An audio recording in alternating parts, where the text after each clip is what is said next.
Aujourd'hui, je vais vous montrer comment faire un audit sémantique et pourquoi c'est extrêmement important d'en faire lorsque vous lancez des campagnes Google Ads sur un marché dans lequel vous voulez vous développer. Alors déjà, qu'est-ce qu'un audit sémantique? Un audit sémantique, c'est comme un audit de marché pour le marché web que vous voulez cibler. Et c'est intéressant pour 3 raisons. La première, c'est que ça va vous aider à comprendre ce que recherchent vos internautes. La seconde, c'est que ça vous permet d'adapter vos messages et donc d'améliorer votre offre pour mieux répondre aux besoins de vos clients. Et enfin, la troisième, c'est que ça va vous permettre d'identifier des opportunités que vous allez pouvoir aller saisir avec vos campagnes. Alors pour ça, on va utiliser 2 outils et le premier, il est dans Google Ads et il s'appelle Outils de planification des mots-clés. Vous le trouverez dans la section Outils puis Planification. Une fois que vous êtes là, on va cliquer sur Trouver de nouveaux mots-clés.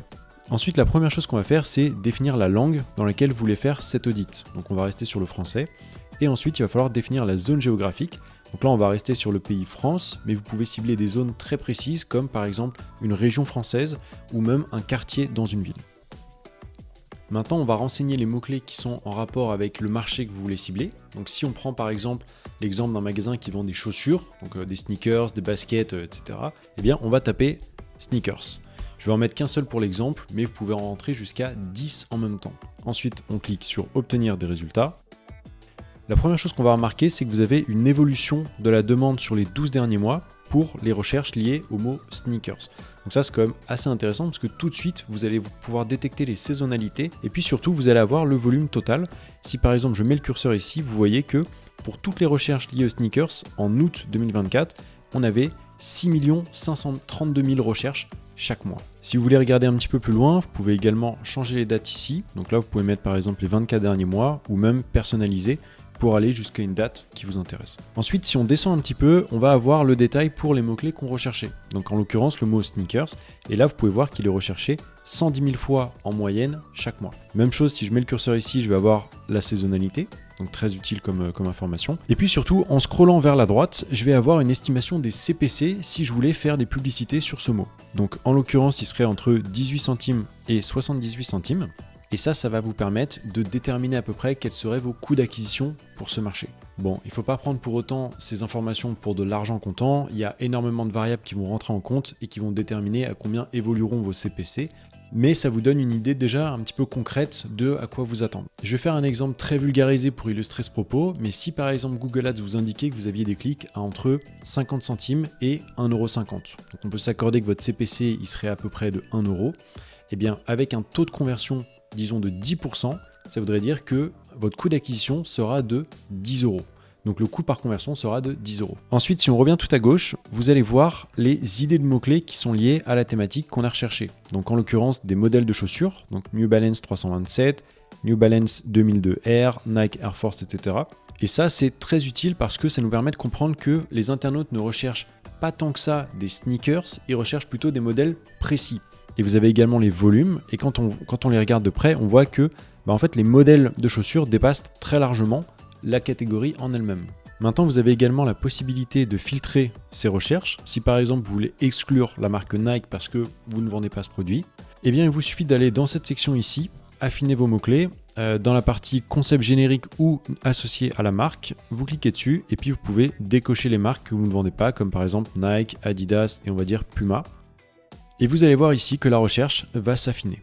Il existe également d'autres catégories que vous pouvez filtrer, comme par exemple le genre. Si vous vendez que des produits pour hommes, on peut décocher les femmes, les couleurs. Si vous n'êtes pas intéressé par les recherches pour les produits en bleu, on peut le décocher, etc. Je te donne une dernière petite astuce. Ce que je t'invite à faire pour avoir un audit précis, c'est de te rendre ici et de classer les mots-clés par nombre de recherches mensuelles. Parce que nous, on a commencé avec le mot-clé sneakers, mais c'est peut-être pas le mot-clé qui est le plus tapé pour cette catégorie. Et en l'occurrence, tu vois qu'on a 2 modèles de New Balance qui sont très supérieurs à la recherche pour la catégorie. Donc c'est quand même très utile de le savoir parce que sinon tu risques de passer à côté de certaines opportunités.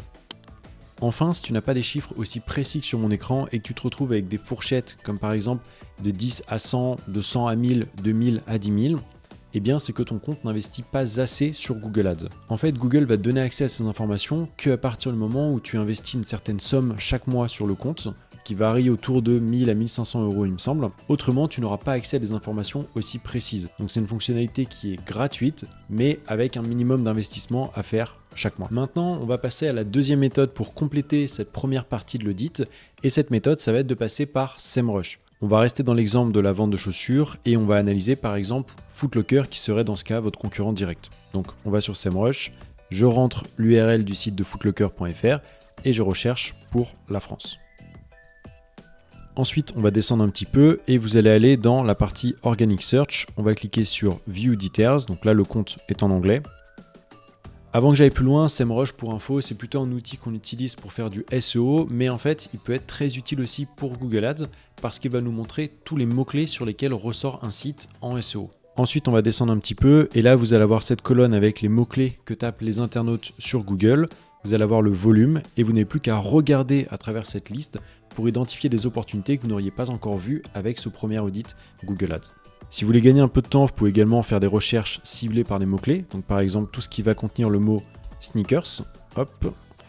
Donc là, vous voyez les mots-clés concernés. Ou vous pouvez également faire une recherche par URL. Vous allez dans Advanced Filter, URL, Containing. Et là, vous mettez par exemple le mot-clé en question. Donc on va rester sur sneakers.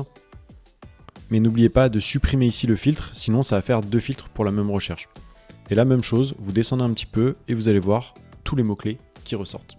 SEMrush est un outil qui est payant, mais qui va vous donner une idée assez large du marché que vous ciblez. Je vous montre une dernière fonctionnalité avec SEMrush qui est intéressante. Cette fonctionnalité, c'est la partie Keyword Magic Tool. Pourquoi elle est intéressante ? Eh bien parce qu'en fait, il y a des thématiques pour lesquelles Google va refuser de vous donner des informations de marché. Si par exemple, je cherche les vêtements pour enfants,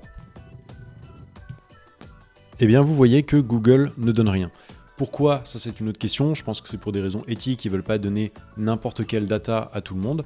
Par contre, avec SEMrush, vous aurez accès à ces informations. Hop. Vous mettez le pays. Et voilà, vous avez tous les mots-clés en question. Donc si je dois résumer cette vidéo, je t'ai présenté deux outils. Le premier, c'est Google Ads planification de mots-clés, qui te permet de faire des recherches au sein d'une catégorie pour voir ce que les internautes cherchent sur Google et en quel volume. Et le second, c'est SEMrush, pour aller voir tous les mots-clés sur lesquels ressort un site en SEO, et donc identifier toutes les thématiques que tes concurrents ont décidé de cibler, et saisir ainsi de nouvelles opportunités. Et si tu as des questions, n'hésite pas à les laisser en commentaire. Voilà, c'est tout pour aujourd'hui. Si tu souhaites te faire accompagner dans la gestion de ton compte Google Ads, n'hésite pas à prendre rendez-vous directement en bas dans la description de cette vidéo ou à me contacter sur LinkedIn pour recevoir un audit gratuit de vos campagnes. Merci d'avoir visionné cette vidéo et à très bientôt.